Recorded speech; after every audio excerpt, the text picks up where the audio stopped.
On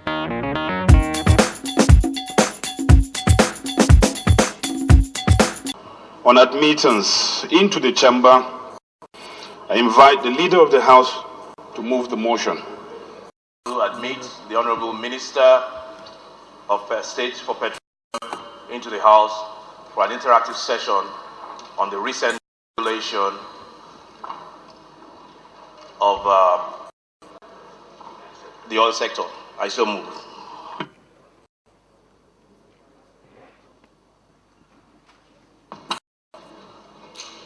Okay. Mr. Speaker, I rise to second the motion moved by the Leader of the House. The ayes have it. Whip, you may please invite the minister, please.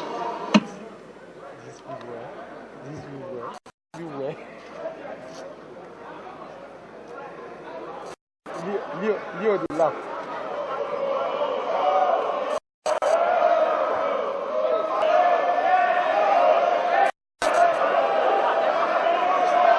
They will be like baby.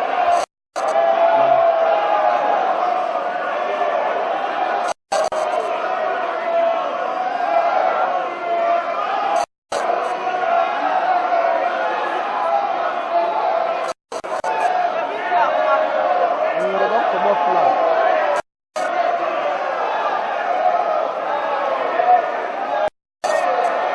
They don't plan them already.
What is it all about? Is it regulation and devaluation? Well, you will come. You will come.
interactive session. Now I invite the Leader of the House to move that the interactive session do commence. Thank you, Mr. Speaker. May I rise to move that the Honorable Minister of State Petroleum Resources move forward to give charge. I so move, Mr. Speaker. Second, whip. Honorable Speaker, honorable members of the House, I second the motion, yes, ably moved by the Deputy Leader of the House that we commence. I so second. Minister of State Petroleum Resources is now invited to make his presentation to the House.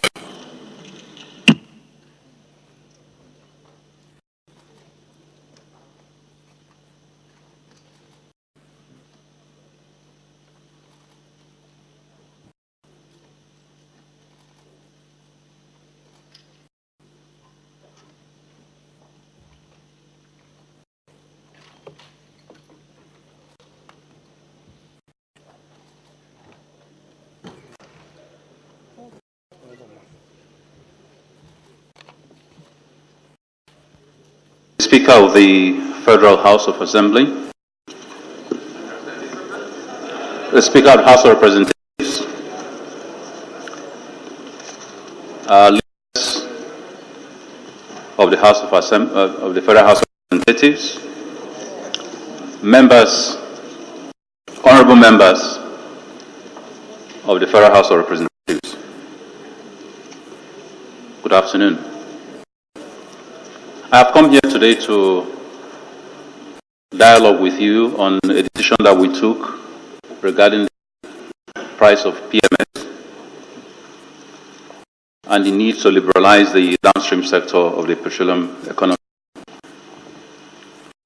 I know that this has generated a lot of discussions, pros and cons, but I want to start by saying that this wasn't a decision that was taken almost easily or palpably. Well, I need to take you through the trajectory of the history of the 7 months that I'm here, and to be able to show you that no decision has been taken since I've gotten into this position without very deep thought given to them. When I joined, pipelines and refineries were basically comatose. None of them was working. And some of the energies we put around getting refineries and pipelines to work have been intense. Where, as of today, for the first time in about 9 years, we have 3 of the refineries working with their supportive pipelines, even though they are working at capacities that are below where they should be. But that's the sort of given to this. I mention this only because the question will be asked, what else have you done to try and avoid this situation? You've done a lot. The second was that we made a where we were owing about 600 billion in subsidy payments, and which was the first reason why independent marketers and contractors refused to join the responsibility to bring in petroleum products. We did 2 things. We first looked at the number on which subsidies were based, which then was about 5 million liters a day. We walked it through very hard and came to the point that we resolved that we did 45 million liters in this country. So first we reduced the consumption. And then after that, we then addressed to the issue, first by seeing what was being owed, about 600 billion, about November of that year, of 2015. And then we then decided that given the fact that the country was not in any position to continue to move and pay for subsidy, we introduced the price mechanism, which by January assisted us in removing effectively the subsidy issue. And so we had done that, even though despite that, we wanted to fix a price at the time of about 86 naira, 86. So we addressed both the issue, the quantum of consumption, and yet the pricing issue. We reviewed all the supportive contracts that were to bring in petroleum products, the OPAs and all that, created a new verbal methodology, the DSDP, and through the process saved this country $1 billion in the cost of bringing in petroleum products. And then finally, we then introduced the price modulation, which enabled us, and the first thing to actually bring down prices. So we have gone at this very intellectual.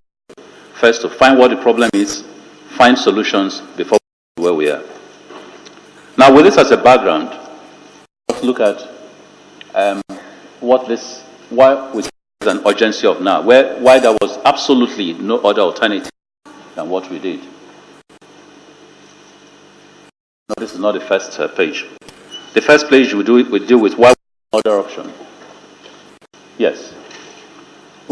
First, because this is being viewed by a lot of Nigerians, some of whom I might not be versed in the technical implications of what happens in this industry. Start historically, chronologically.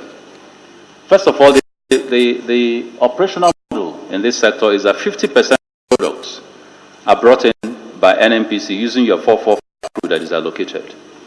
And 50% of those products, the rest of the 50%, which makes up the 100%, is then brought in by private marketers.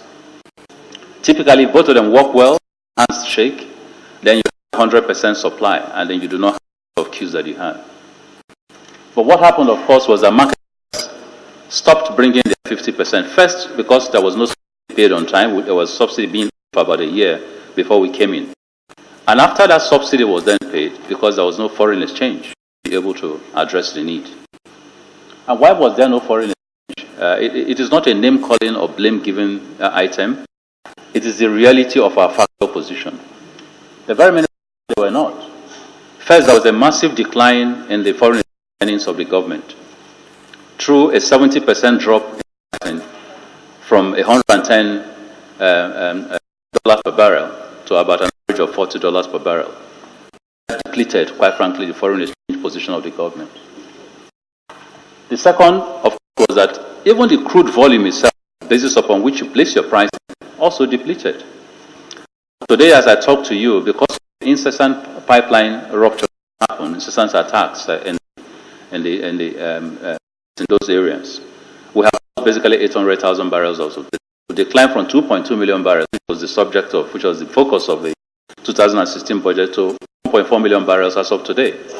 Obviously, we're going to continue to work out how we can get issues resolved and get our production back. As I talk to you today, we're basically producing about 1.4 million barrels. So those two factors depleted your foreign capacity. Without that foreign exchange, therefore, market will not bring in the product. Now, one is that what we then did was NNPC did a few things. The first thing we did was that we began to forward back to cover of that 50% that was available. And we forward all the way from January right through to the end of March. Until forward buy means that you are getting importers and sellers whom you are saying to give me the product at some future dates, 120 days, I will make the payment. So to solve the immediate now. We did that for about 3 months until we got to a point where nobody actually was ready to give us any more product because we didn't have the paying because foreign exchange wasn't there. And then we resorted to the kind authorization of His Excellency, the President, to take non-400 FAC designated crude, which means that we went outside the 445 just to provide for the Nigerian citizens. And we did that for the whole of April. Bear in mind that I said subsidy was removed in January. For 3 months, we removed subsidy and we even had an over-recovery January to March. But in the month of April, once we get into this difficult situation, because one, the price of crude, through the efforts that we have made, began to rise, which was nice on one hand. The rise in price of crude meant that obviously the difficulties of being able to sell at the current prices were no longer there. So in the month of April, using price modulation would have gone up in price. But because at that time there was intense scarcity of product in the country. Intense scarcity of product arising from the fact that we could not, even with our efforts, NNPC could not provide 100% of the country's needs. So, but because of that scarcity, therefore, we did not increase the prices. And so for the month of April, a figure of about 12 billion arose out of subsidy. Subsidy basically re-emerged. We were able to cover that subsidy, most of that for April, because of the over-recovery that we had done and the discipline that we had done in NNPC by saving in the months of January to March. I'm going through the chronology so you understand how much energy and effort has gone into trying to manage a very complicated situation. But for all please go back to the same slide. But for all the efforts we made, the reality still was that NNPC didn't have the logistics wasn't set up for this purpose, wasn't set up to be a distributor in the country, wasn't set up to sell products largely at loss, wasn't set up to provide the logistics that were essential to distribute 1,500 trucks all over the country. And so queue looming meant that the economy was grinding to a halt day by day. What was even more critical was that whenever we resorted to taking Federation crude, we deprived the states of legitimate income they were supposed to have on FEC distribution to be able to meet their needs. And so it's not a surprise that most states, salaries are being owed for the last 3, 4, 5 months. And that situation will absolutely continue if we didn't take action to try and, one, release Federation crude and get out of the foreign exchange primary market, which was not available. And so it was therefore a criticality that was essential. It was clear to us by the end of April that 3 things or 4 things will happen if we continue in the way we were. The first will be that there will be an inability of the 3 government, not just the states, but states and federal government, quite frankly, to meet financial obligations, because the more of the Federation crude we took, the more it impacted all the areas of government. The second was there was going to be increased scarcity, because despite doing that, NNPC still lacked the logistics capability to the country. That was one. But a lot of Nigerians taking advantage of the price distortions in the system simply diverted a lot of these products to neighboring countries. We were losing hundreds and hundreds of trucks of products, and to a very large extent, we were actually providing subsidy for countries. The third was that there was a continuous upsurge in prices. You will notice that period prices range from about 150 to about 400 in very different areas. Because anybody you allocated products to, right, take it to the filling stations, preferred to go, quite frankly, to the hinterlands where the products were scarce, or across the border where you could sell it, and sell it for much higher gains. So we were pouring quite frankly water into a basket, or oil into a basket. And more critical is that the reality is that our upstream sector that provides basically about 80% of our needs in this sector had been completely neglected. Over the last 4 years, if you look at the data, we have paid an average of between 20 and 30%, quite frankly, of our cash calls. So the oil industry upstream is really grinding to a complete halt. And the more you took federation money, the more it was impossible to even attempt to try and meet your requirements. So on one hand, you were depleting the little resources you had. On the other hand, you were preventing yourself from earning new resources. So it was a situation, really, trust on us, that there really was no other option but to find a way of navigating away from a regulated into a liberalized environment and asking us to go find funding however we could. Otherwise, we'll continue the poor situation. Next page. I show you here a very simple graph, which I know it's not as, it's a little bit blurred, but what it's showing you is that the yellow lines represent basically your federation earnings. The green line, the first green line, represents basically the costs of importing petroleum products. And you will see that if you move on that tangent over time, you see that the federation income begin to get to a point where they're dipping below what you need to buy petroleum products. So by January, February, March, you see the red delta. What it's saying to you is that you were actually going to be spending more in terms of exchange requirement to import petroleum products than what it is that you actually earn. So, in that situation, no country, quite frankly, could go on. I have tried to compare the periods of January 12, when you did the last exercise and now, because that keeps reoccurring. The situations were abysmally different. The first is that crude prices in 2012 was about $110. Crude prices today are about $40. Second is that in 2012, you provided your pricing by backing it up with intensive subsidy. And over a period of 3 years, 2013 right through to 15, you are paying an average subsidy amount of 1.4 trillion and above. In 2016, if you look at the Appropriation Act, no provision for subsidy. You look at the foreign exchange component, the foreign exchange was provided through the central bank all through 2003. So you had a double subsidy, one providing foreign exchange at the regulated foreign exchange plus providing subsidy. Cumulatively, if you add it was in excess of 2 trillion. In 2016, there was no availability of foreign exchange, even if you wanted to make it available. Finally, I think that in 2012, there probably was enough attention paid to strategic investments that will help you build up infrastructure or enhance your infrastructure, including refineries. We're making very great efforts and great strides at refining. First of all, we have been able to bring them working at very minimal capacity, which is helping distribution right now. But two, we have also advertised to bring in investors into the sector to enable us be able to invest money and get into the near 95% capacity, which is the ideal performance capacity of most refineries if you want to keep them going. And then we've also advertised co-located refineries. If we are able to meet the targets that we set in terms of investment in this area, our target obviously is to reduce importation of petroleum products by the end of 2008 by 60% when our refineries are at near 100% capacity. And then by 2019, when the co-located refineries would have been installed, begin to export petroleum products.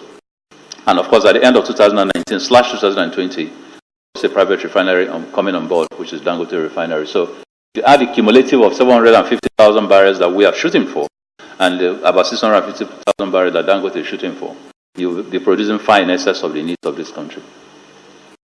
Next slide. Urgency of now. Why did we take the action? What action did we take? Faced with the difficulties I've told you, the of any available option whatsoever, and we debated this all over the place, we did a couple of things. First, we created a liberal environment, which basically said to private sector people, find the market through any other means. Find your foreign exchange through inclusive of secondary market, and bring in your product and sell the right price. We ordinarily would have left that price to basically and decide itself, but we decided it was better for protecting the masses of this country that we started with what we call a price band. And we set a price band of 135 to 145 and put a cap of max of 145 on it. Price band means that anybody, depending on the efficiencies that you have, can sell at any band between the 135 or indeed less and 145. Now what you're going to find, of course, is that efficiencies will set in. Those who have investment through the whole spectrum of the sector, inclusive of being in the importation business, having the tankage space, being in trucking, having distribution outlets, will ultimately enjoy efficiencies that will enable them to sell at less than your 145. Those who are invested in specific segments will obviously have less efficiencies. The third thing was basically ensure that the PPPRA and PPR are enlivening up to their responsibility, making sure that nobody sells above this band, and we're going to be watching this. If you see the graph, which is somewhere down the road in your pocket, you'll find that even with this price, it remains the lowest pricing destination for petroleum products. At even 145, lower than every West African country around us. And so you then ask the question, so what is therefore going to be the guarantee that the smuggling will not continue? First, we're closer to the selling margins of those countries. But secondly, we also would need to continue to have enforcement. My experience has been that in moments in this country where there is available market, the prices are fair and okay, marketers don't tend to involve themselves in too much smuggling. The moment they see a huge ban in those, they get involved in that. And so you will notice immediately that when we did this, that you could see the result impact on this immediately. Next slide.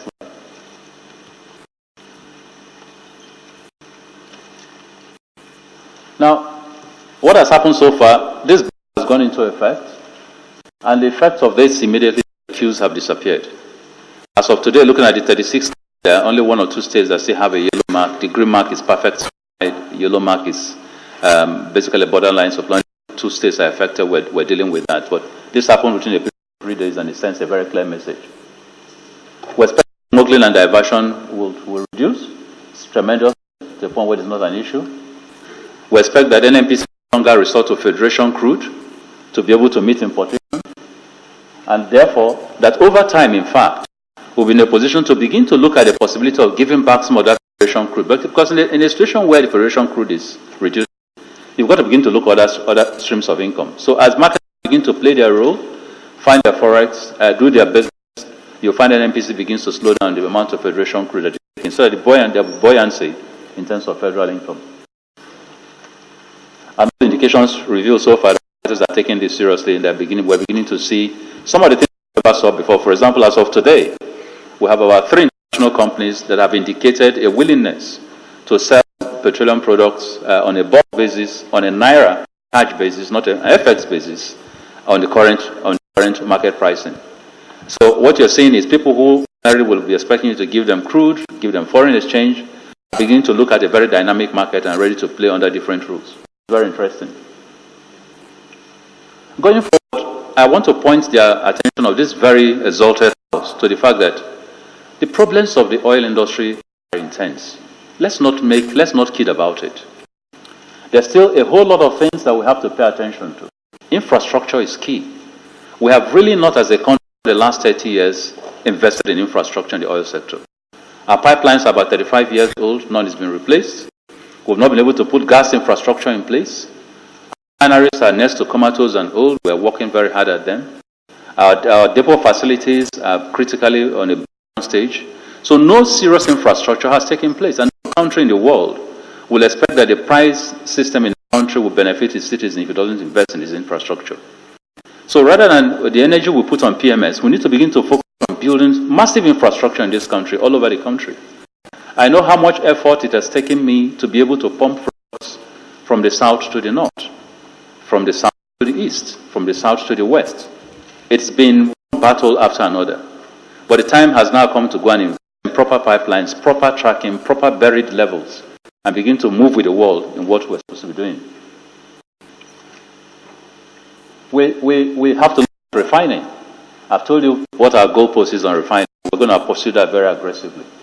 Because I do share the sentiments of most Nigerians that a country that produces 2.2 million barrels and has the capacity to produce more should not be in the business of importing petroleum products. And I can assure you that I'm very firmly committed to that direction. We need to begin to look at our upstream. We have unwittingly killed the upstream. Today, there's no single rig operating in Nigeria. All the rigs are gone. When rigs go, it means that no meaningful exploration can take place. Why is that? Because we have not funded upstream. We're unable, quite frankly, to deal with our cash call payments. And every month, I labor as approvals are brought to me to sign upstream contributions, and I find that I'm contributing between 20 and 30% of what the oil marketers, oil majors have asked as our cash call contributions for which we signed up. Why is that? Because income is building. One of the things that I'm working on right now is negotiating with them on how we can completely exit cash calls and let's be able to go into the banking sector externally and find the funding that we need to run our upstream sector and free the federal government from cash calls. So, like I said, at every given point, as the problems come, we're throwing a lot of energy and intelligence at them.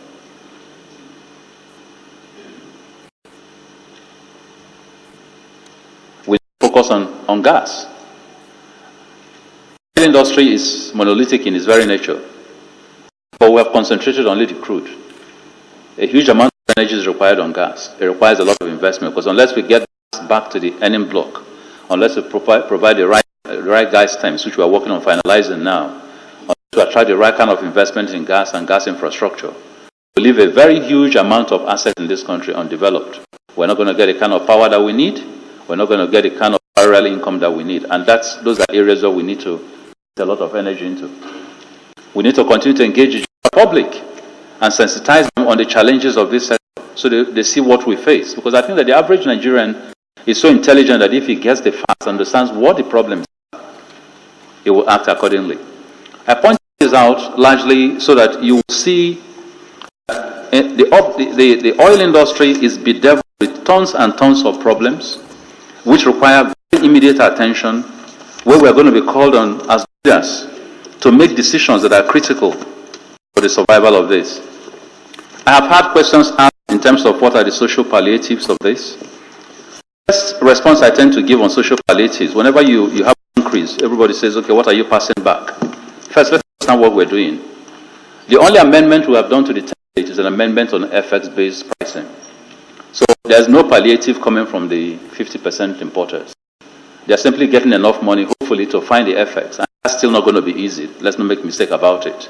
There is a guarantee that that secondary market is buoyant enough or deep enough to fund an average of $550 million that's going to be required for them to do this. But we've tried to circumvent that by, like I said, bringing in individuals who are willing to sell in Naira, continue to use our DSDP program to provide more product fluidity. But The first palliative you're actually going to see is that if we keep to 100% of our contribution out of our 445 to get the money that they require, laborers, staff, or the labor force will be paid, and that's the first palliative. Getting your salary first is a major palliative into this environment.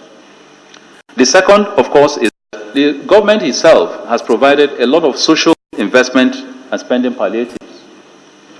We have, I'm sure you're aware, we're spending over half a trillion that will impact over 8 million Nigerians in various spheres. 5.5 million of this go to feed school children. About 1.6 million Nigerian traders, market women, men and are to receive interest-free loans to help their business. 1 million extremely poor and vulnerable Nigerians are receiving 60,000 naira this year in 12 months payments of 5,000 naira each. Altogether, the federal government will be directly impacting the lives of more than 8 million people. I don't need to run through all that because that's contained in the budget. But the point I need to make is that the Buhari government is not a pain-inflicting government. It is a solution-seeking government. We are looking for solutions to problems that have been there for many, many years. Sometimes they will impact pain, but we plead the Nigerians to understand that the pain is temporal. If we take the right decisions and we're courageous enough about doing those, the things that we need in this country to remove that pain on a permanent basis will come.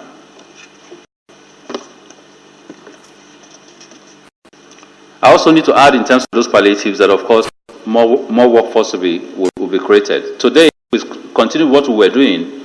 We had the risk of losing close to 400,000 jobs in the downstream sector. Today, I'm sure you're aware that we've lost literally over 350,000 jobs in the upstream sector. Dealing with these issues will enable us to go back to an economic sanity that will ensure that these jobs don't get lost. In fact, rather than lose jobs, we'll create about 200 to 300,000 more jobs in the upstream sector. I added in your materials a few of the frequently asked questions, and if you spend time, and I urge you to spend time to look at them, you find most of the answers, quite frankly, to questions that you frequently asked have been answered. I think God, in His infinite mercies, deemed it fit to have your representatives, have your communities elect you to occupy this very important position at a very critical time in the life of this nation.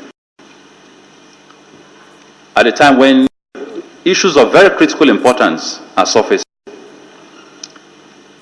And today provides you, like many others, a critical opportunity to make critical decisions on a matter that is very critical to our nation. I urge honorable members to please take it with the seriousness that it deserves. I have played my little role as a technocrat, pointing out what the direction should be and providing solutions. His Excellency the President has played his role by giving guidance and approvals where we need to so we can move forward. I urge you and plead with you that it is your turn, individually and collectively, to play your role for our country, for our country's survival at this critical time. May God give you the courage that you need to take the right decision. The issue is not what happened in 2012, I keep repeating.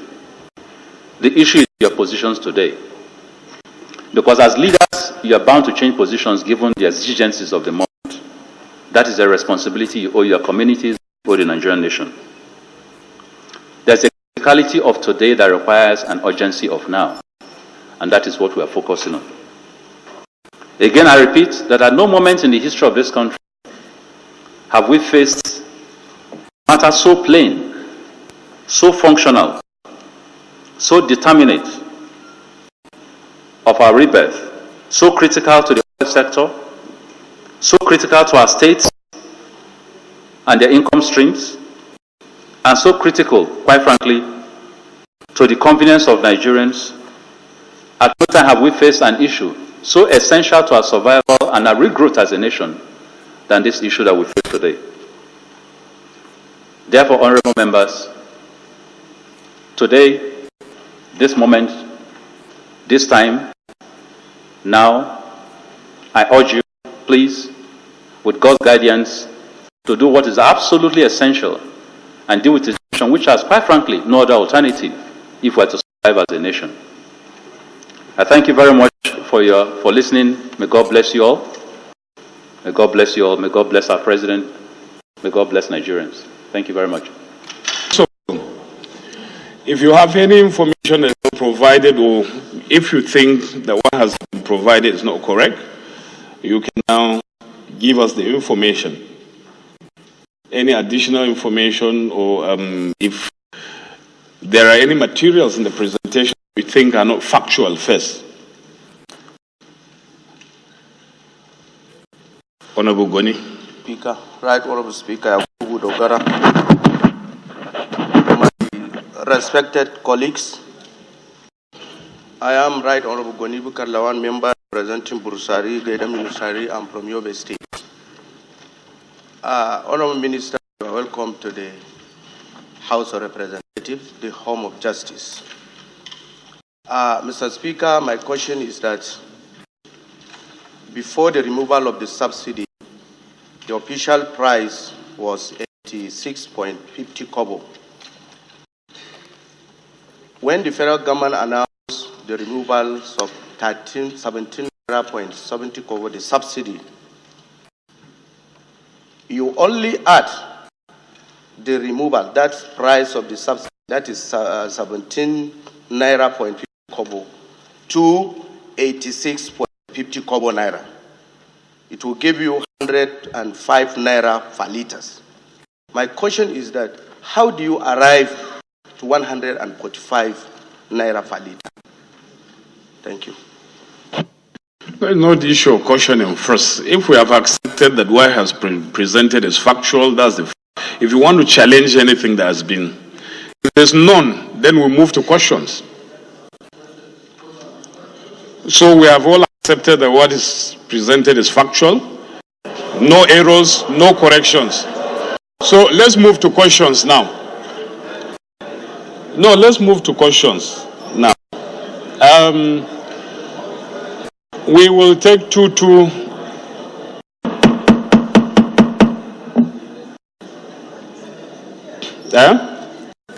Okay, Honorable Philip Shabu wants to challenge the facts.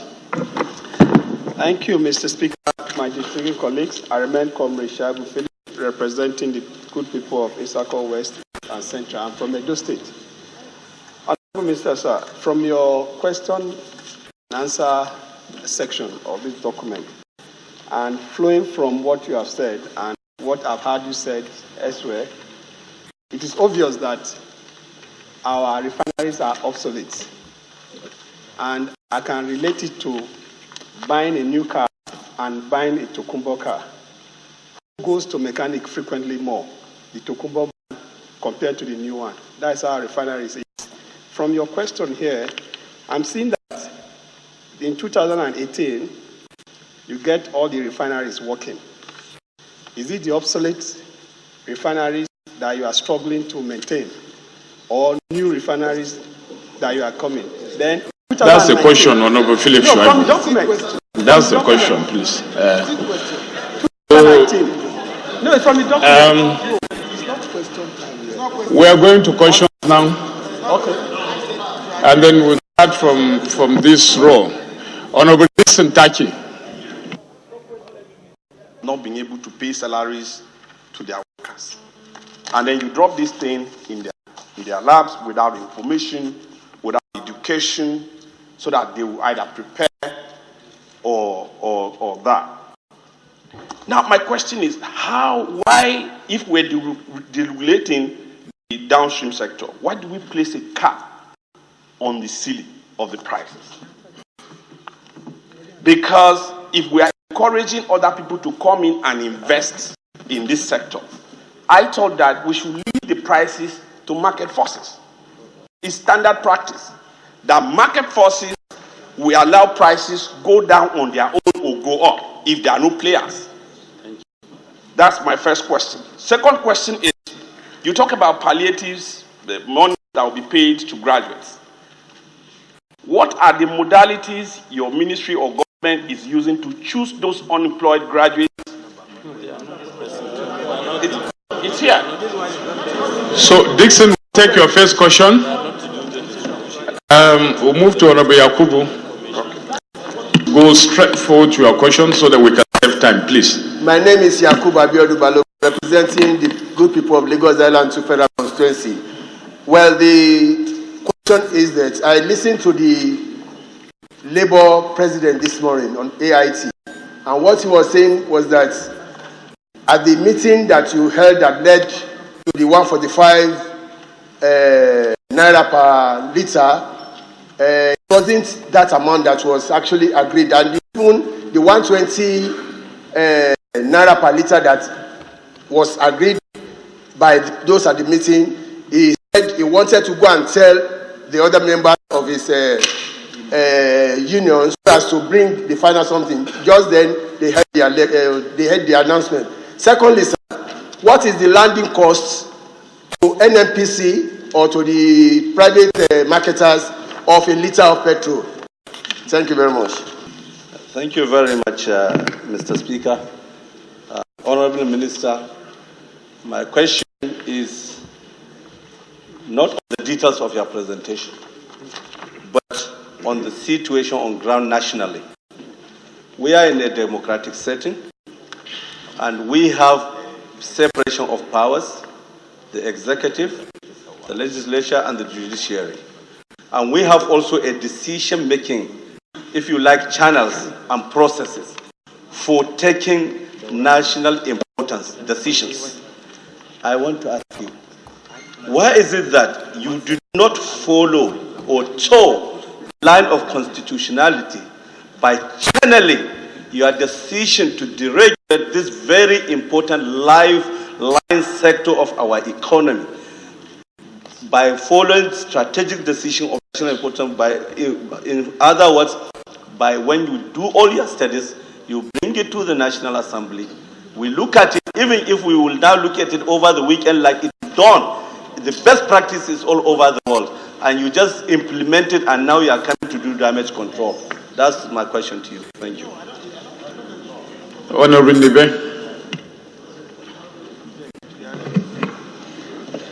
The Right Honorable Speaker, my dear colleagues, the Honorable Minister of State for Petroleum Resources, may I start first by commending your superlative performance since your appointment. Since your appointment as both Group Managing Director of NNPC and Honorable Minister of State for Petroleum. I am honorable, and I am Nebe. I represent Oka North and South Federal Constituency of Anambra State. Honorable Minister, my question is very simple. You have raised the price of petroleum to 145 naira. But it is a clear fact that before the increase in the price, that there was no filling station in the southeast that was selling below 130 naira per litre. And my question is, what effort are you making to ensure that the dealers in the southeast comply with the government directive? Because if you allow it like this, they may be selling at 200 naira per litre in the southeast, while in Abuja it sells at 145 naira. So it is very important that you intervene in the southeast, so that what operates in other parts of the country should operate in the southeast. That's my question. Honorable colleagues, Honorable Minister, I believe that whatever you have written here is not only true, but what we have an idea about. My question is, why? Because even contained in this document, we are still shying away from taking the bull by the horns. Because I listened carefully to you. Why are we running away from the evil day that will catch up with us? You are regulating, you are deregulating, you are not deregulating. Who is fooling who? And if you are deregulating and you want to do price advisory, couldn't it be done confidentially without necessarily coming to Nigerians and slamming price control on them? And the price control is neither acceptable would not easily be acceptable by the buyers, and even the sellers will be skeptical because we don't know how far this your price regulation will go. MB. Why are we shying away from taking the bull by the horns? Thank you. My name is Prestigious. I represent Abanot, Abasa Federal Constituency. I'm from Abia State. Honorable Minister, sir, I have few questions, please. One, what is your ministry doing to enforce this one, your 145 naira? Because I know as at now, some people are also selling 200. Secondly, you mentioned that PPPRA will now be allowed to regulate. We know before this time that it's PPPRA that announces price adjustment of petroleum products. But now, your ministry have taken over that particular duty of announcing prices of petroleum products. Is it because of your inability to inaugurate the board of PPRA? Because I know that there is no board in place, or that you have decided to keep the PPRA by the side in order to enable you to do what you want to do. Again, what is the daily output of the locally refined products? You've not told Nigerians what is the quantity that is being produced by our refineries, whether they are dead, fully dead, or half dead. If they are producing 10 liters a day, how much will that be sold to Nigerians? Will it still sell at the same price with those that are imported from wherever all over the world? Again, sir, also said here that NNPC will also be important alongside these major marketers. If NNPC will be important, I suppose, at 197 naira per dollar, as against the major marketers sourcing their foreign exchange from the secondary market, at what price will NNPC be selling these products to Nigerians? Because we ought to know. We also want to get these clarifications, Mr. Honorable Minister. Yesterday, I read from the papers where the VP said there is no deregulation. That what we are having is price differential based on the exchange rates. They are not deregulating yet. Could you please tell this House so that we can tell our people whether we have deregulated or because of the differential in exchange rates? We also want to know. And okay, thank you very much, Mr. Speaker. Highly esteemed colleagues, I am Sergius Ose Ogun. I represent Eastern Southeast, Eastern Northeast, and I'm from Edo State. Honorable Minister of State for Petroleum, I welcome you here today. I want to appreciate the measures and the steps you have taken, especially in the upstream sector. Yeah, because he mentioned them, so I will refer to them in his presentation. But having said that, I think where I believe you have struggled is the downstream, and I will quickly point them out. When crude oil was $20-something, some of us said that was the right time to deregulate. I think delay in making that decision is part of what we are struggling with today. Then, we have always known, and you have pointed them out here, that Nigeria is still the lowest price destination in West Africa. And then, by whatever the price is called, whether it's liberalization or deregulation, it will stop smuggling and diversion. If we knew all this why, we should have deregulated long ago. Because we have enough market here and in the sub-region. Okay, well, the third one here is the international. Now, you mentioned 3 international companies that are willing to bring in product, even to sell in Naira. So again, my question is, we did not deregulate when we should have done that. What we have done right now, I am struggling to ask some questions because my colleagues have asked, so I don't want to repeat myself. It's because we have deregulated supposedly AGO and DPK. So what is the issue with petroleum, with PMS? Because when we did those ones, when we did KERO and DPK and AGO, we didn't fix any price. And from even what you said, from the announcement and what has been published, those ones are running well. Even diesel is coming down. So why PMS? Why are we involved in capping it? Thank you, Mr. Speaker. Thank you, Mr. Speaker. Honorable colleagues, my name is Abubakar Hassan Fulata. I'm from Jigawa State. Honorable Minister, from your presentation, it is very clear that what we are going through is not deregulation, but a mere price increase. You have also told us that no subsidy. Yet, PAF, Petroleum Equalization Fund, will continue to do its function of equalizing the prices. Honourable Minister, if you look at the templates of the pricing of the products, the aspect dealing with NTA, the National Transport Average, where marketers contribute and claim, that aspect is being paid for by the consumer. In essence, consumers under this arrangement are still subsidizing marketers for the transportation costs. Why do you retain this aspect under a policy of deregulation? Thank you very much. Colleagues, my question, or rather, my comment is about bringing attention to a very similar situation that occurred in the past.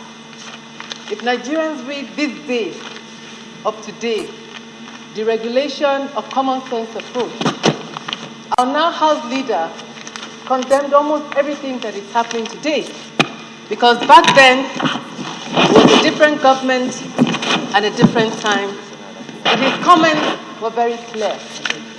Before any increase is made in the price of fuel, the poverty level of Nigerians should be considered. What is the minimum wage now in this country?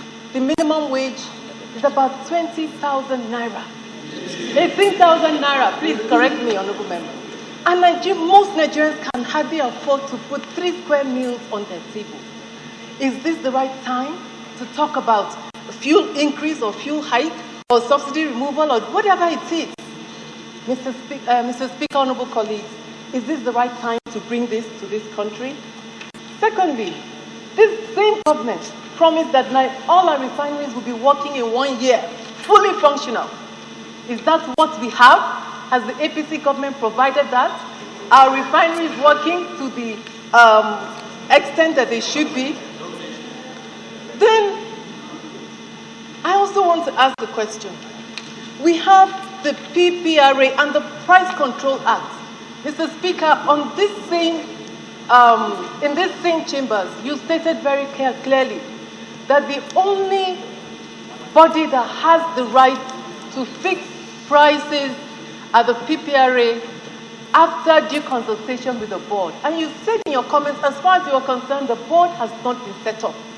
So if the board of PPRA has not been set up, why are we fixing prices indiscriminately? Are we following due process? And lastly, Mr. Speaker, I want to say that let us be sensitive to the plight of Nigerians. Electricity hike, 60%, was increased by 60% just about 2 months ago. Is this the right time for us to be talking about this? I want us to ask ourselves these very pertinent questions before we decide. We are all in support of moving this forward country. All of us seated here, representatives, we're all progressives. We are all progressives and we believe in the progress of this country. But let us follow a process where we'll be sensitive to the plight of Nigerians. We'll do the right thing and not further aggravate the situation, which is already very fragile on ground. Thank you. 5 naira pricing. And it was very simple. If you take the template previous and now, what we've changed basically is the foreign exchange component. You apply the secondary market ruling numbers of about 285 and you get those numbers. We asked refineries, are we dealing with the obsolete ones? Are we dealing with the new ones? We're dealing with both. Refineries last about 50 years all over the world. It is not age that is the issue, it's maintenance. And what we need to do is to go in and maintain those refineries. Already we've gotten them to a point where at least 3 of them are working today. They've never been in that situation for over 8 years. So there's a potential to get them back to about a 90% capacity. We're going to, just down the road, Ivory Coast has a refinery just as old as ours. It's still working till today, managed by experts. In fact, we issue that we they share the pipelines, they share the tankage space, it makes it less expensive. So those both refineries are going to be worked on. Member Dixon from Akodi asked me deregulation, the timing. Why did you place a cap on ceiling of price? Well, let me point out something here. The reality is that AGO and Kero, I think I pioneered the attempt to pull out, privatize those, as it were. But the consumption of AGO and Kero is probably about 15% of the consumption of PMS in the country. So PMS is a lot more politically volatile product. And so in reaching out to a liberalized market, and you see I've used the word very carefully, when economists sit down with you and say, what is deregulation? It has very many components. And I think we're going to ultimately, hopefully get there, but that's not where we are today. Where we are is that we're giving you a full liberalized environment, and those will ultimately lead you to where you want to go.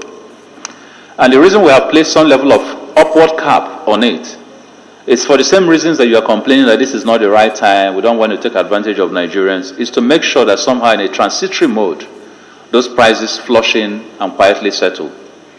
Once the marketers have begun to do what they're supposed to do, and the environment is operating very liberally and operating efficiently, and our refineries begin to get to a state where they're actually working, you'll find that the regulation will take its natural course. The regulation is not necessarily something you put by virtue of a caveat or a policy direction. It is a system of business activities that leads you to a certain conclusion on the theory. So you don't go from theory to the practice. The practice will lead us to the theory that you're concerned about. We talked of palliatives. I already mentioned the palliatives. The question was, how do we ensure that the beneficiaries of those palliatives are well selected?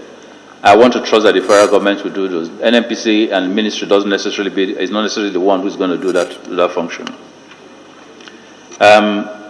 They said the union did mention that we had an agreement on 120. That is not true. We had an agreement on 145. We met them copiously. We dealt with the templates. They were part of that template discussion. And as a matter of fact, they were the ones who indeed counseled that there was a need to ensure that the selling price of NNPC, which could be lower, should be as close to those of the private marketers, for the simple reason of the fact, two things. One, if you sell at lower prices for NNPC in the city centers, you have complete chaos. When we sold at a 650 versus 86 naira, if you watch the queue behavior during the times when we had the queues, we'll have our 4-mile queues versus 1-mile queues in other areas. So that was a major source of concern. But in the hinterlands, we're selling at 135. With time, we'll continue to look at those and see how we can give back a bit more from an NNPC selling station once we see that supply dynamics have all regularized. But there was never a 120. A simple calculation on the template will show you that you couldn't have been at 120. If we were doing 120, the price modulation would have taken an almost automatic effect on that. So it wasn't that. And there was a calculation that subsidy was at 86.50. There was a 17 naira there. But no, the actual price of selling of products before it was reduced just on the eve of the time of election was 97. So if you throw in your 17, actually arriving at the 120. But 120 doesn't buy you the FX. FX was a major issue. Why not bring it to the National Assembly? Section 23 of PPPRA tells you what the responsibility of the president is in terms of, or the minister is in terms of this sort of situation. And although there was a price, there is a pricing regulation, but PPPRA regulation was later than that and has given that responsibility. Now, what PPPRA is doing is not fixing price, it's creating a price band policy, and that is within its legitimate powers. The Southeast, what effort are we going to make to ensure that there's enforcement? And I do sympathize with a lot of people from the South. It's always been a perennial problem. You enforce these prices all over, and the Southeast doesn't quite follow those rules. But we're going to try and enforce. every effort is going to be made. It's not just the work of PPRA and DPR. We're going to be relying also on the governors. We've been able to build a wide coalition involving governors and their security apparatus to ensure that they help us. And they were very helpful during the how to address the queue supplies. So we're going to be using that to try and enforce. Looking at the data that I was fed in the last 2 days, literally every portion of, part of the country is enforcing 145 now, other than 1 or 2 cities, again in the southeast, and we're addressing that already. The deputy whip asked, why couldn't we have just confidentially announced this figure, just like we did when we did Kero, just like we did when we did AGO, and then taken out the cap and let the prices be determined by themselves? Again, for the reasons that I mentioned, which is just to watch the beginning environment because of the volatility. Once we get all the buy-in, I think this is gradually futuristically, we take a different pattern of approach. But it was very critical that we manage this very carefully. There was a mention of PPPRA board. The president is considering that, and I think they're working on that. I don't think there's any decision not to appoint PPPRA board. I think they were being taken along with all the boards that are being created. But I think His Excellency realizes the urgency of this and is addressing that. You said what volume does local refineries produce? Currently 9 million liters. What price are those going to sell? Again, the same reason I gave you as for NNPC sales. Realize that one of the reasons why the refineries are hot is that most times we sell products out of the refineries at a regulated environment, and once you do that, you do not have money to maintain the refineries. So it is important, under the new restructuring that we did in November, refinery is now being run collectively as one divisional entity, and they're going to be looking at their P&L, capturing the income and seeing how they can help maintain going forward their infrastructure. I think that if we capture a lot of the money that they make under this setting, working with the new price band, they'll have a bit of margin to be able to begin to address refinery maintenance. NNPC, what will NNPC sell? Currently, we're selling for 135 in the hinterlands. We're selling for 143, I think, in some stations, and 145 in some. Ultimately, we will look at, because the reality is that NNPC could sell, but the question we have to determine is whether it is better for NNPC to sell than it's a fraudulent caveat of diversion. Because I have not been able to, I cannot give you the assurance that I will monitor every sale to an NNPC filling station through a truck and be sure that it gets there and is sold at that subsidized price. Because if you don't, those products will end up in the stations of the marketers, again, through a fraudulent diversion. So the question is whether to do that, and then in addition cause the chaotic traffic situations, or to take that earnings, the extra earnings on that, and pass it back to Federation account to be able to address issues on a holistic basis. We're looking at those, and we're going to come up with some responses. And your opinions on this, obviously, will be very helpful.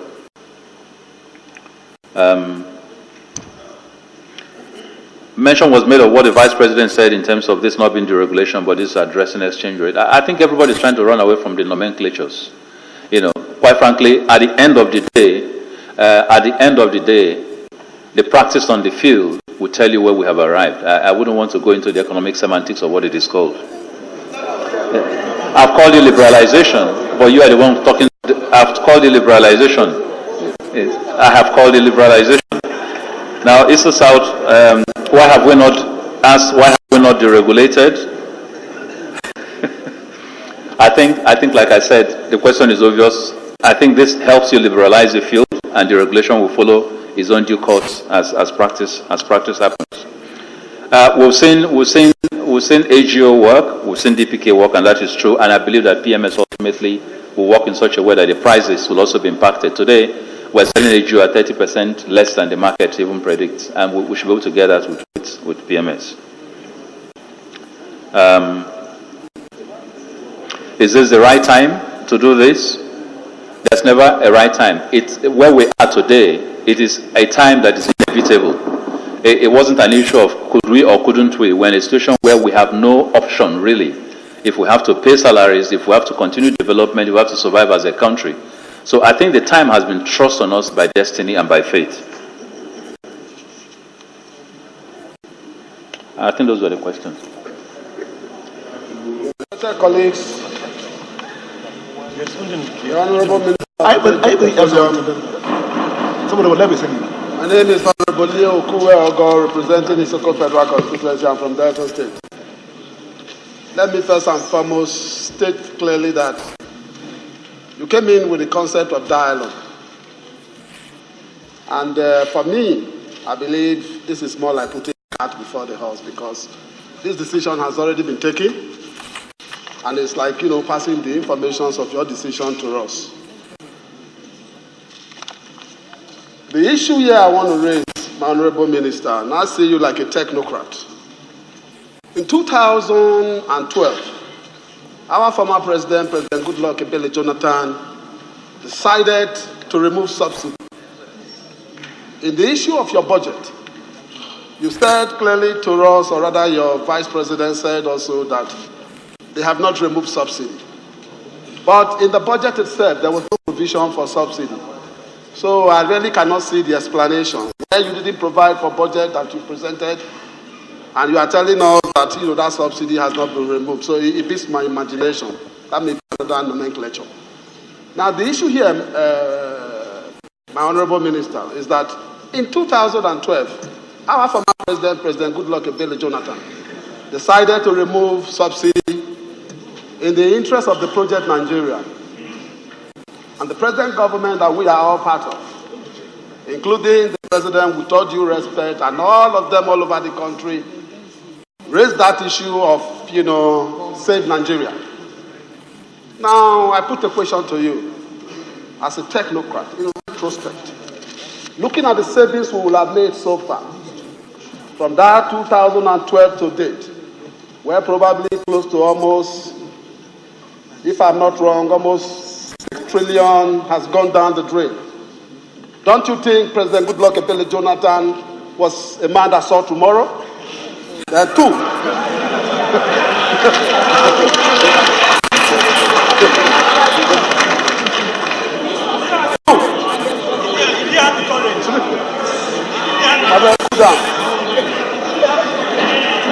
Let me land now.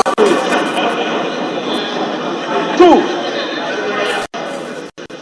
In being patriotic, knowing fully well where we will have been today, may I say that in looking at the scenario, as a nation, vis-a-vis being patriotic, don't you believe we owe that government an apology? It is important. Please let me land. This is not your issue. It's my issue. I'm asking a question. I'm looking at issues that are before us, because I believe that if all of us have taken the right decision at the appropriate time, like you are taking this decision now, and we oppose it, just playing the politics, I don't think it is in our interest. That was purely opposed in playing some form of politics. Now, in looking at the scenario, what do you think should have been the right decision? I put a very simple question to you as a technocrat. Thank you. A very simple, straightforward question. Honorable Minister, you put a lower limit of 135 naira and an upper limit of 145 naira. Don't you think, if we're going forward with this, that you should remove the lower limit? Because if I import fuel at 80 naira, for instance, and I want to sell it at 100 naira, it's illegal from what you did. So, and I know a lot of importers can do that. So why not? My own is like a suggestion. Why don't you remove the lower limit and leave? Why don't you remove the lower limit and leave the upper limit? Thank you, Mr. Speaker. My fellow colleagues, our guest, I'm Oluwole Oke. I represent Oboku, Oriade Federal Constituency, who have in unison rejects the price increase. But Mr. Speaker, I've gone through the submission of the Honorable Minister of State, and Mr. Speaker, assuming without conceding, with the templates and all the issues that have become vast in this submission, Mr. Speaker, and taking into cognizance, into consideration, sir, the provisions of the Constitution of the Federal Republic of Nigeria, particularly Section 14, Sub 2B, Section 16, Sub 1A and B, which dwell on the functions of government and the purpose of government and the need to manage our economy efficiently. Honorable Minister, I come from intellectual community. When you criticize a position, you should have an alternative or options. My question to you this morning is that, this afternoon, is that in the face of economic planning, both in short-term, medium-term, and long-term basis, is it the best option? Is it the best decision you have taken? Considering the fact that Nigeria will continue to survive, to live infinitively. In view of other macroeconomic principles and measures, is it the best decision you arrive at? And like I've said, Honorable Minister, the palliative measures you've adumbrated upon, to me, they are highly discriminative in nature. How many millions Nigerians youth do you have? How many underprivileged Nigerians do you have that you just want to take care of 1 million out of them? How? And how do you want to go about that? Specifically,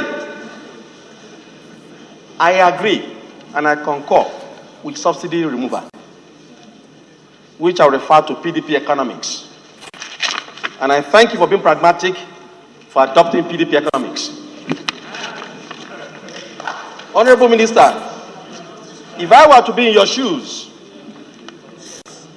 I agree that we need to remove the subsidy because it has been enjoyed by few cabal, and that the subsidy they are removing can be spread to Nigeria in other sectors, education, road, health, power, and all that. My approach, if I'm in your shoes, will have been that, okay, we're in this situation we find ourselves. Where's our reserve? Do we have reserve? Can we take up these issues for the next, say, 6 months, 1 year? You ask for the options. You ask for the options now. You ask for the options. Honorable, okay, you have 5 seconds to round up, please. So, Mr. Honorable Minister, in a nutshell, to avail my colleagues' rooms to ask the question, my position is this: you are thinking within the box, within the petroleum sector. You need to think outside the box as well. Look at other macroeconomic policies that you can deploy to manage the situation. Thank you. I'm picking up. Mr. Speaker. Thank you, Mr. Speaker. Respected colleagues, I am Dr. Sabeh Vilita Bashir. I represent Chibok, Boza Dambua. I'm from Borno State. Our guest, the minister, my question is that in the past, Mr. Minister, sir, in the past, NNPC and its subsidiaries, like the DPR, could not enforce official pump price. So how the situation be different? Thank you. I represent Jama Sanga Federal Constituency. I'm from Kaduna State. Honorable Minister, my question is very simple.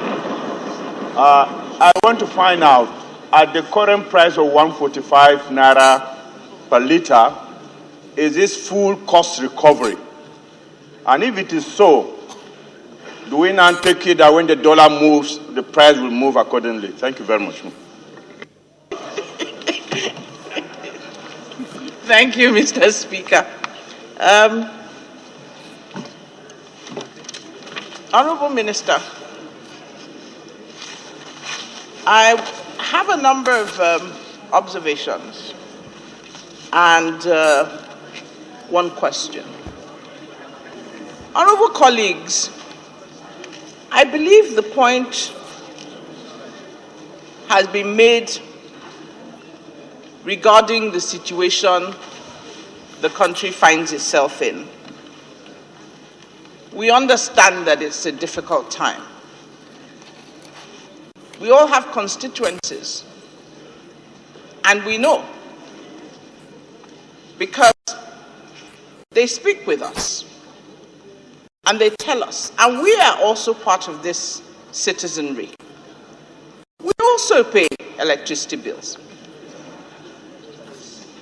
So we know that this price increase will lead to increases in food prices, will lead to increases in transportation prices. However, we must remember that like a tree falls over one fine afternoon, termites have been eating away inside the tree for many years. This issue cannot be put at the doorstep of the APC government. Minority Leader was speaking about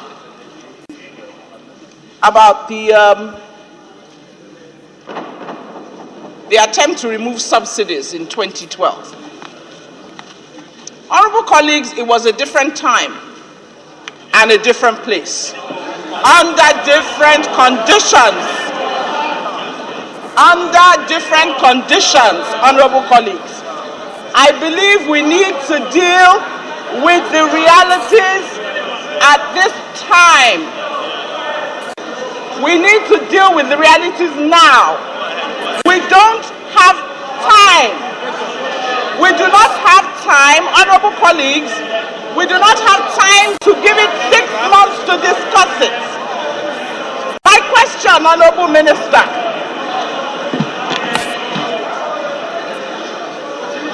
My question, honorable minister. Honorable members, please, would you allow her to ask her question? You have 50 seconds to round up. Honorable minister. 50 seconds. For many years, we've had in the budget, and we've heard in the press about order, please.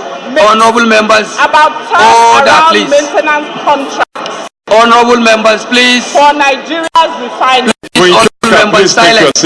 Honorable Nkiruka. Silence, please. Could you please sit down?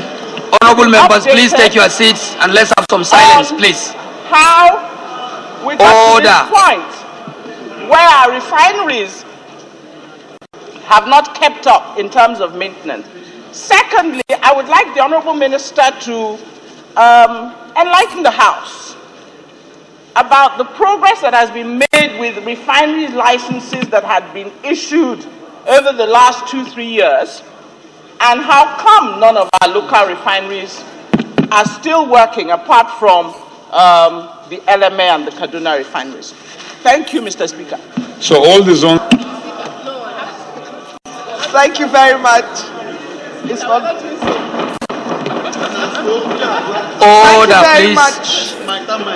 Silence, please. Thank you very much for yielding the floor to me, Mr. Speaker, sir. Nenai Lendu, KJ, member representing Bende Federal Constituency. Mr. Speaker, sir, I'm from Abia State.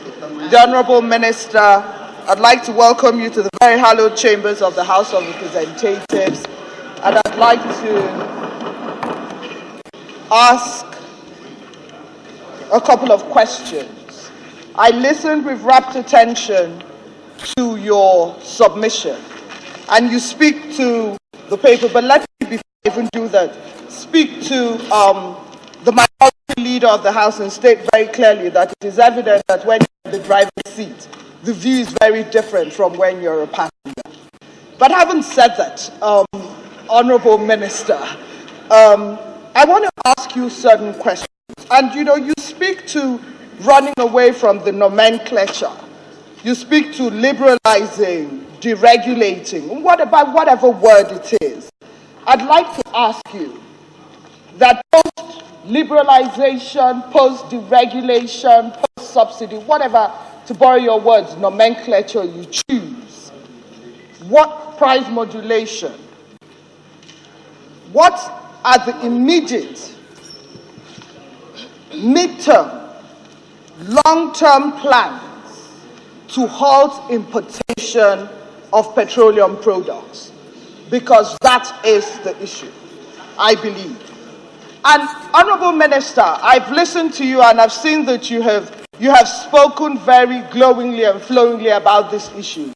But I'd like some exact timelines. I want timelines that this House can hold you to.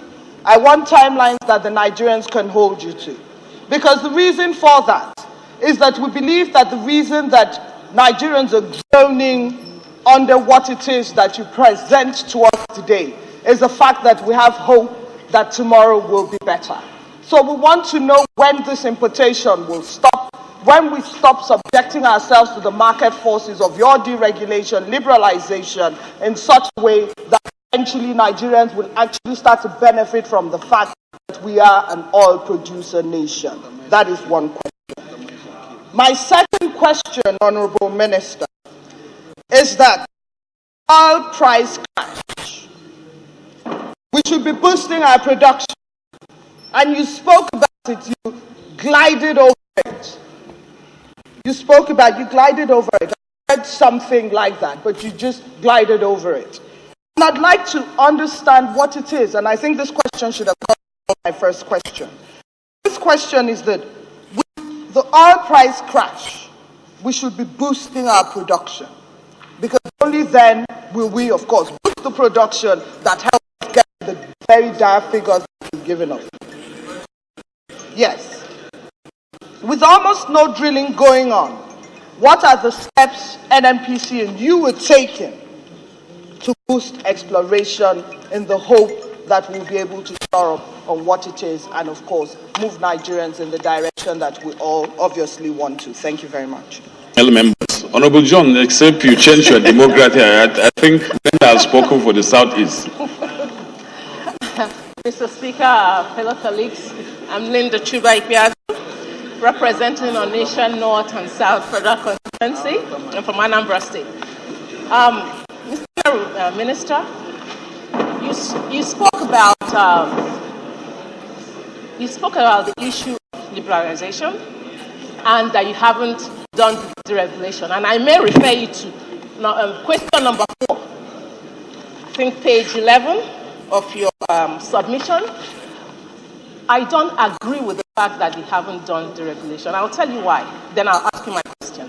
Because once you liberalize, it's wonderful, right? But there's no way the government can now deregulate, because the government can only regulate NNPC price. But you cannot do that for marketers, because they source funds from. So there's no way you have somebody that change money for maybe 380 naira, and you ask to fix a price for someone that paid possible. So what we're going to have right now, assuming it's on, because this is like a company that you presented this afternoon, what we're going to have going forward, complete deregulation. Now, my question is, deregulation at this point, because personally, I don't disagree with removal of fuel subsidy simplicity. But my problem with it for right now is the timing. Because I know that even today, the prices of rice has gone up. You know how it is in Nigeria. And the purchasing power of the people have not risen. So my question, Mr. of State, is, as part of the executive, are there policies that have been put in place, policies that will cushion the impact of this? Because people have to have avenues where they can increase their economic power in order to actually be able to be in this society right now, because it's very cold out there. So what has the executive put in place? Speaker. For North Central, Honorable Party Federal Constituency of Kwara State, Mr. Speaker, Honorable Minister, my colleagues, I've listened to your presentation, which, in my opinion, honestly, is a very good job of selling this to us. It's sketchy. It took you just about 15 minutes to make your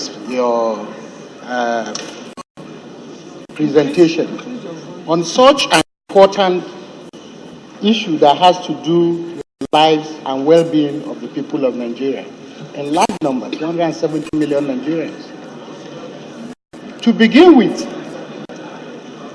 on page 3 of your presentation, you spoke about diminished foreign supply situation, which you said forced on you, the Nigerian National Petroleum Corporation, 90% supply responsibility of this nation, without mentioning the price that it cost you to import this 90%. In making a presentation like this, values are important.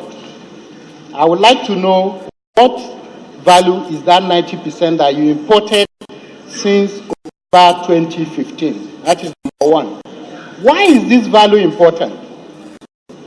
It's because you claim you saved $1 billion over the period. Equally, we know that in the presentation made by the Vice President yesterday, he claimed that the marketers will source their foreign exchange from another market, said about 3 days. Which market decide the price? Equally, it is important to know, you as the regulator and the one that also is 50% going forward, the PM, we need to know which market you are going to source your exchange, so that Parliament can hold you to account when we come to do our oversight on how much you've taken from central bank or from the $280 market, or if it is the 371 you are sourcing your product from.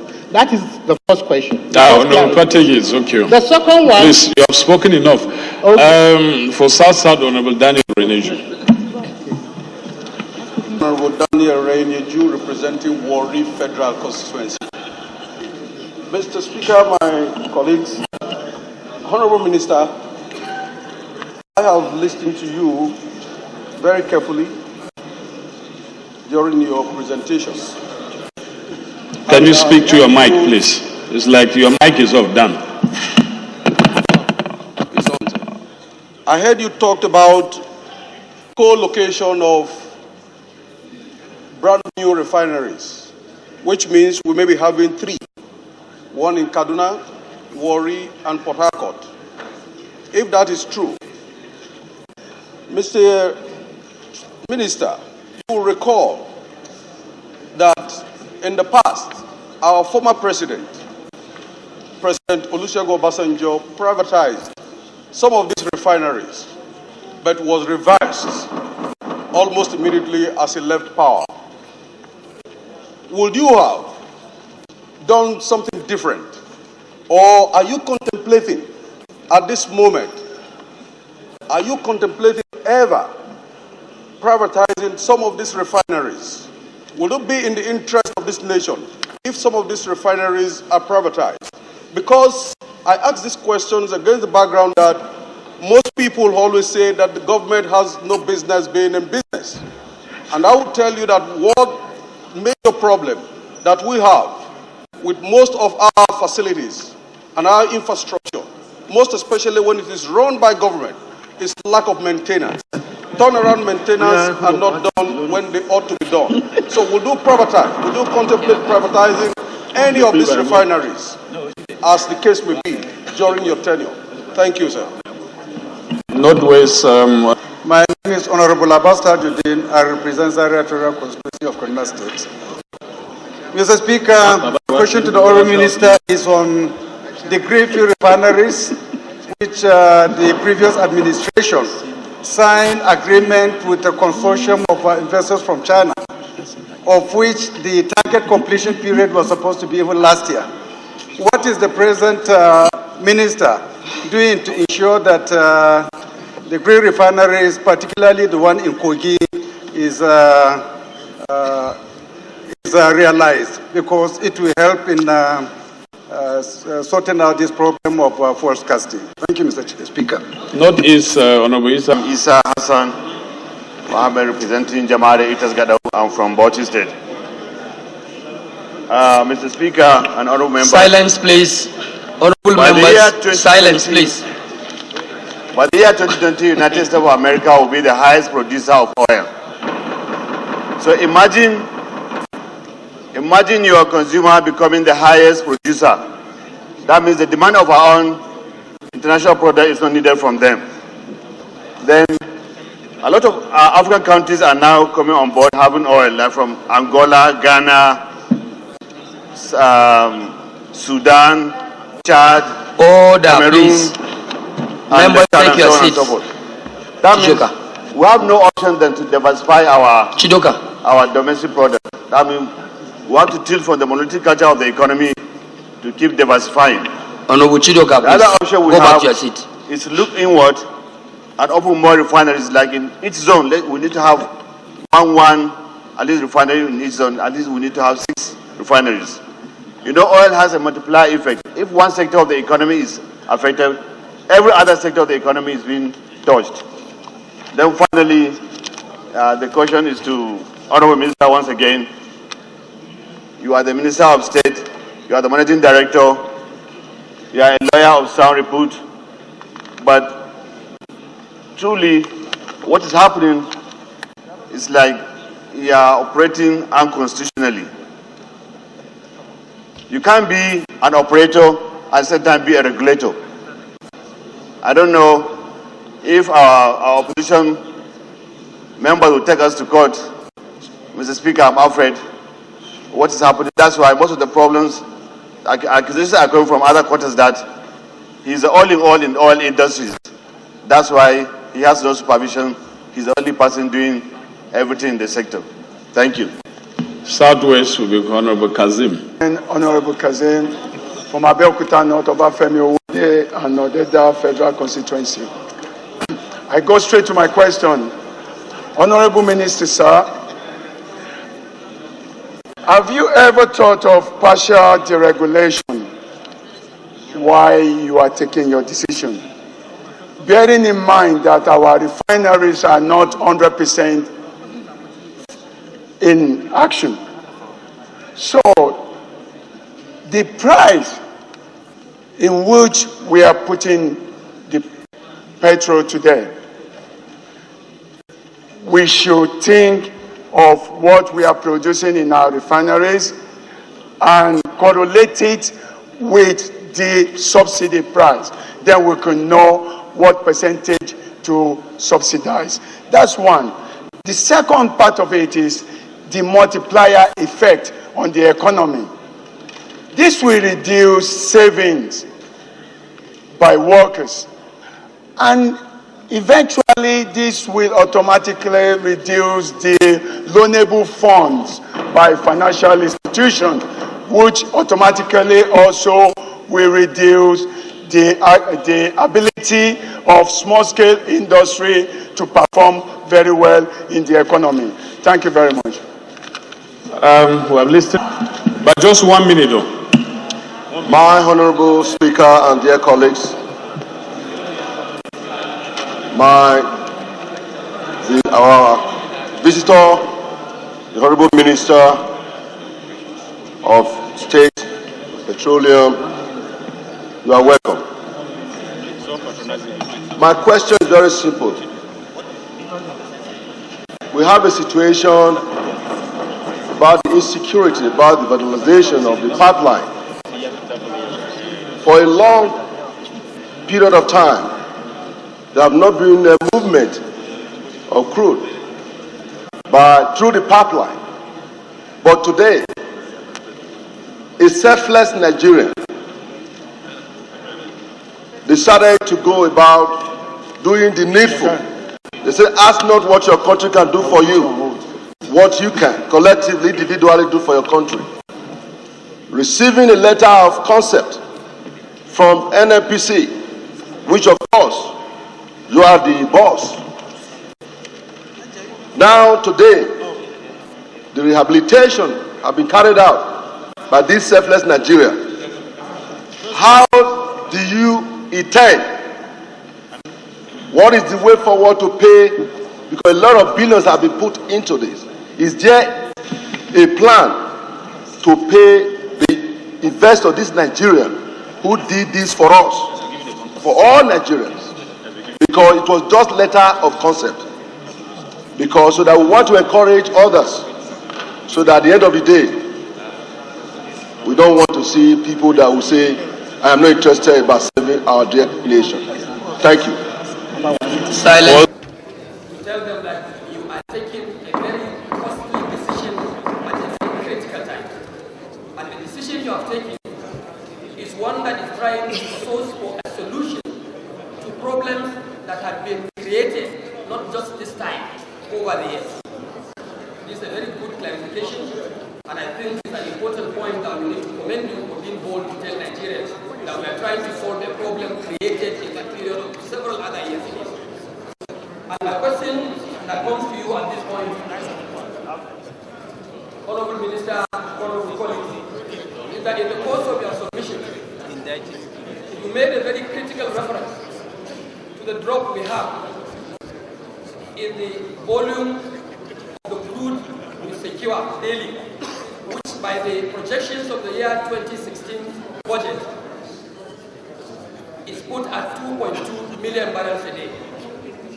You've critically stated that because of the renewed sabotage and the vandalism of the pipeline in the Niger Delta area, it has dropped by over 800 million per day, 800,000 per day, dropping to about 1.4 million barrels per day.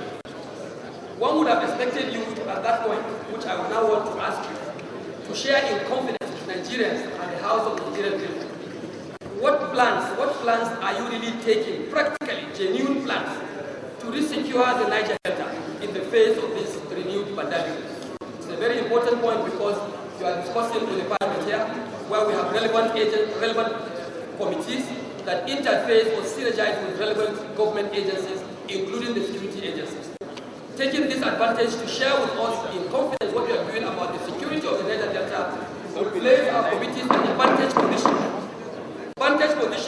to help to create an enabling environment for relevant agencies, vis-a-vis security agencies or other relevant agencies, to resecure Niger Delta area where we have this thing coming from them and resecure our pipeline processes in Nigeria.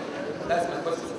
I'm sure you realize that a lot of our members, and most of them, ask very, very pertinent questions, and they ask questions, not as politicians, but this time as leaders. Because politicians think of the next election, while leaders think of the next generation. And I believe the questions that have been asked from members across the aisle speak to the very core of our existence as Nigerians and the next generation. A lot of issues have been raised. Many have spoken about why now. And in your presentation, you talked about, and you repeated over and over, the urgency of now. But unfortunately, I don't think you hammered on that point well enough. So in your response, I would want you to really hammer, in fact, to me, it's like the urgency of yesterday. Honorable Minister, I want to take you up on one point, which I think we may need to look at. You talked about section, I believe it was 23 of the Petroleum Act, thereabouts. Because one of the members had asked that why didn't you bring your position to the National Assembly for enactment? Now, that has not been the practice.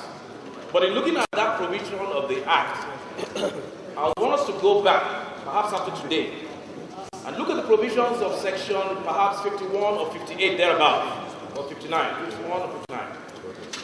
And let us try and reconcile it, because that talks about hikes in prices, lowering of prices, and it implies that those things should be brought for enactment in the National Assembly. So let us look at it, because I think whatever we do, we need to do it within the confines of the law. Perhaps, of course, we can describe this as another doctrine of necessity. But Honorable Minister, there's something I believe you have not done.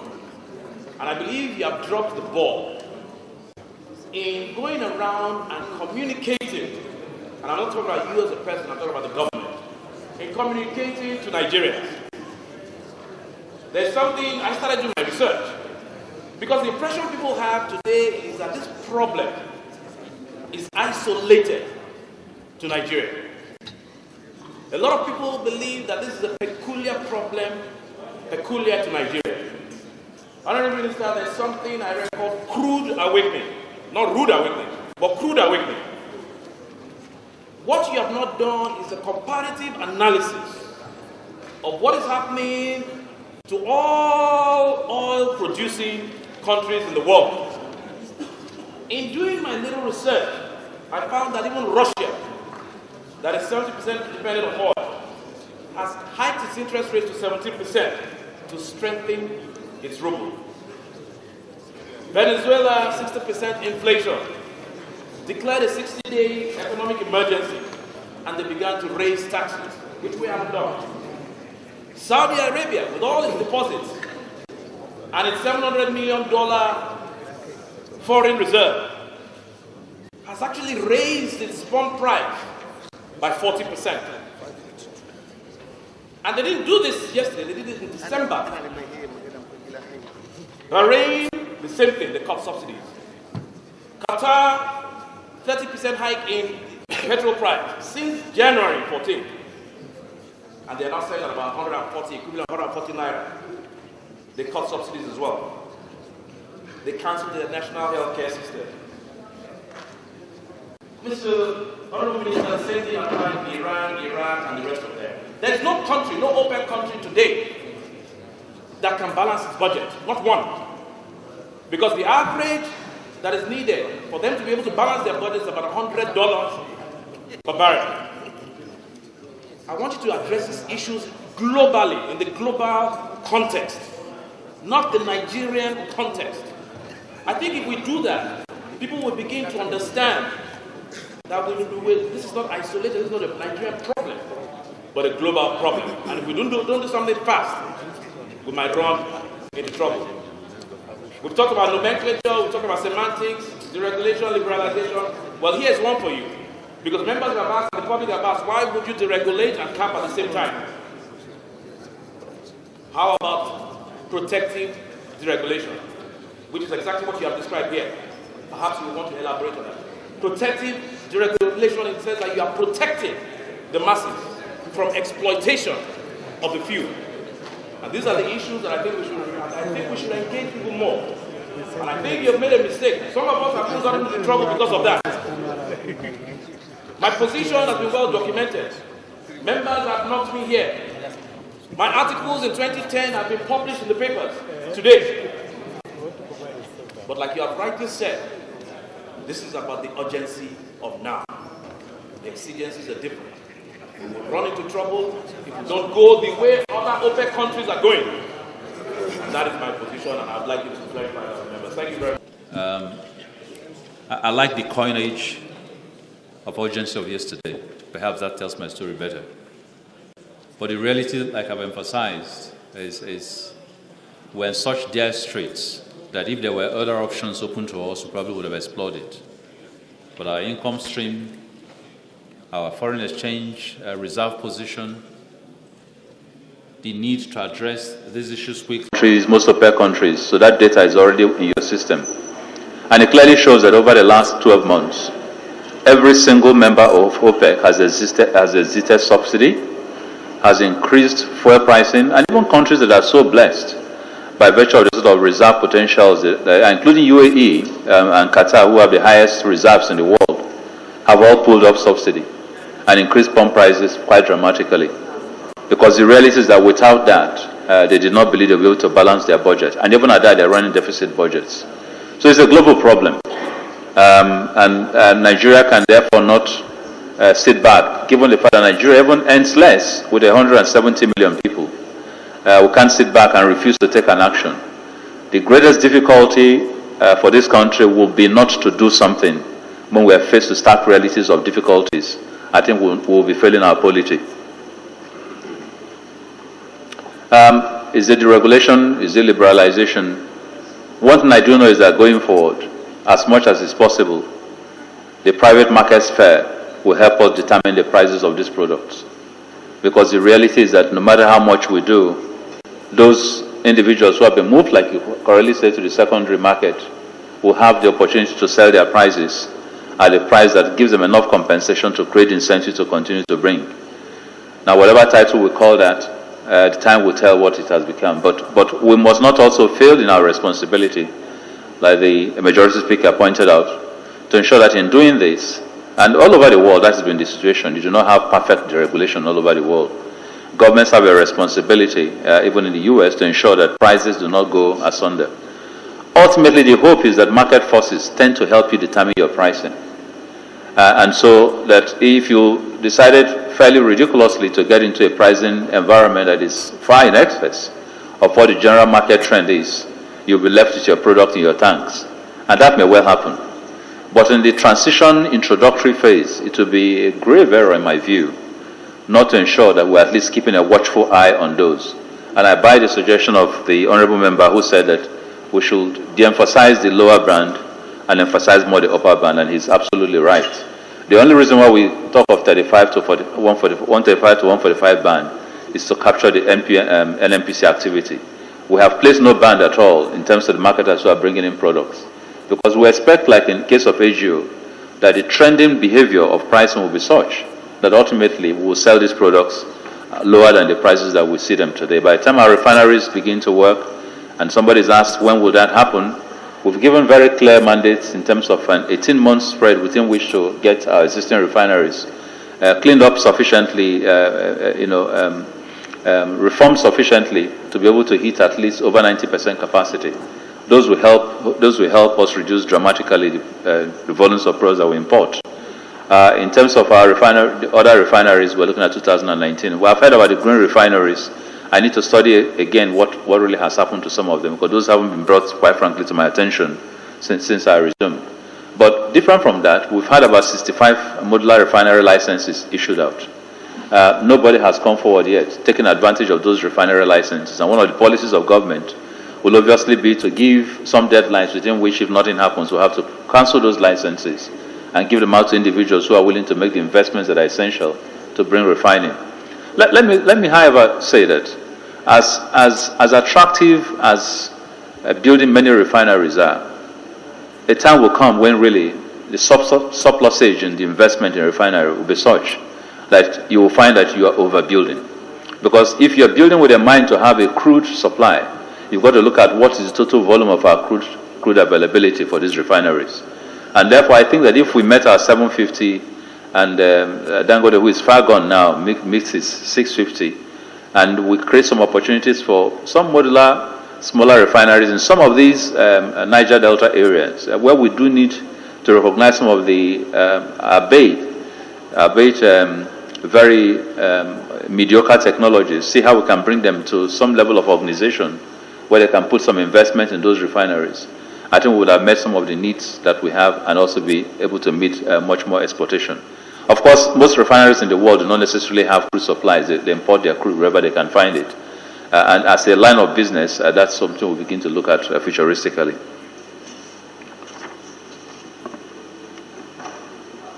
I've been asked whether we plan to privatize the refineries at some point in time. My understanding with my principal has been that the first thing is to first get those refineries in a level where they're not going to be sold as scraps.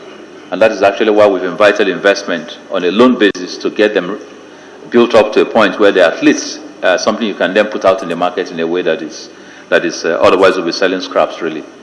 And that's what we're doing. I think at some point in time that decision will be made. It won't be made by me alone, but it will be made by the Federal Executive Council. I've been told that somehow I operate unconstitutionally because of the convergence of the two portfolios. And I've always answered this very clearly that there's no unconstitutionality about it. And if my readings of the Constitution and as the law of 30 years is right, there's nothing wrong with that. Having said that, in terms of the practical efficacy of combining those portfolios, the only individual who will decide why he did what he did and when he thinks what he did needs to be brought to an end is my appointee, the President of the Federal Republic of Nigeria. So I will not spend too much time on those, on procrastinating on that. I'm sure he will do what he needs to do at the time that he wants to do that. What are we doing in terms of dealing with upstream, especially with all the pipeline problems and sabotages that we're seeing? It calls to mind again whether holistically we have dealt with the problems of the Niger Delta. There's always a seeming attraction, to utilize force to solve these problems. But experience has taught us that that never really works. So we're going to be obviously ensuring that the security agencies, I'm sure they're doing the best that they can to police a lot better, get enough equipment, and we're working with them on those. But more importantly, we're going to try to begin very robust engagements to find out what has broken in the contract of relationship that used to exist between the Niger Delta and the Nigerian populace, and why suddenly a resort to sabotage is taking the order of the day. Those engagements are going out very quietly now, and very soon, hopefully, we'll begin to find some solutions. I think we also need to look at the amnesty program and find out to what extent we've kept faith with what was the initial intent of the amnesty program, because that is one of the areas of border in those communities. But for whatever the reasons are, engagement is key, policing is key, and throwing economic palliatives to those sectors are also key. To the extent we begin to invest, to the extent we're looking at mobile filling stations, we're looking at trying to get them involved in securities of the pipelines. We're trying all sorts. We're trying to create funding mechanisms that will enable them look at investment in some of the modular refineries that they want to operate today. And we're giving a license even in those areas. I think a whole lot of mixture of economics, security, dialogue, and engagement ultimately will get us where we should be. Our budget is based on 2.2 million barrels a day. It is absolutely critical for this government that we get back to those numbers as fast as we can. And a lot of energy is going on around this.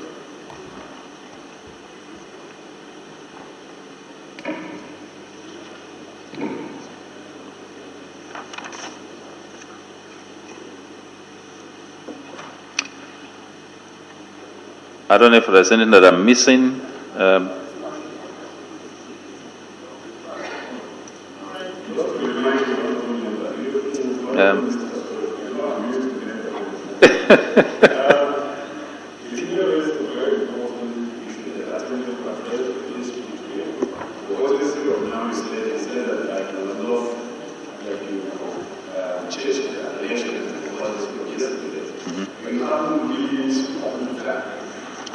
I actually started, Your Excellency, the Speaker, I actually started with that.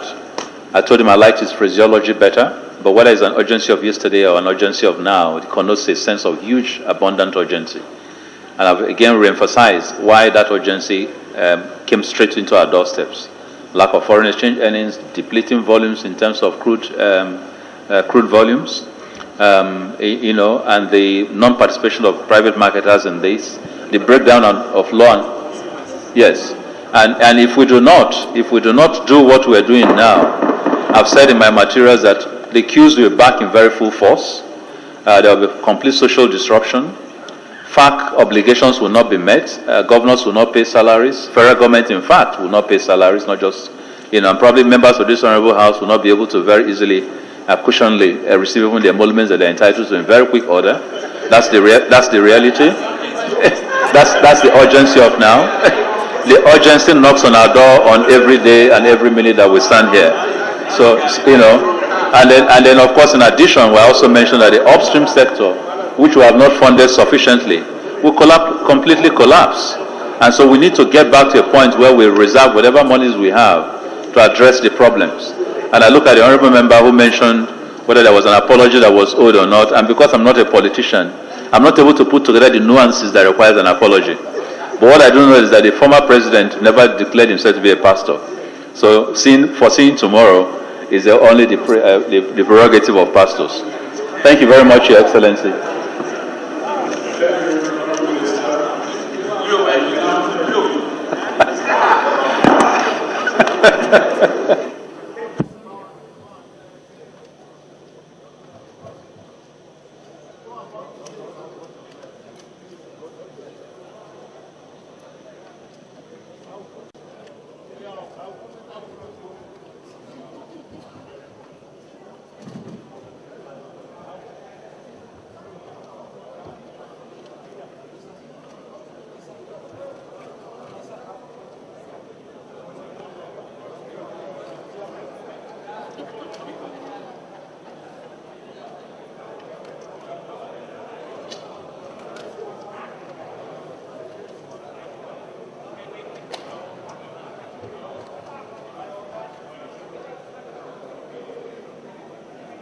and report back to this Honorable House within 5 days. I so move. Hello, I represent Birnungwali, your federal constituency from Kaduna State. Mr. Speaker, I rise to second the motion ably moved by Honorable Asai Osai. I so second.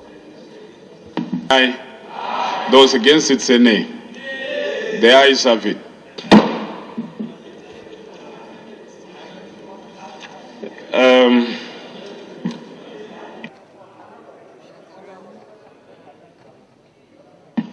Osai, did you mention the number of days that they have within which to report to the House? How many? 5 days.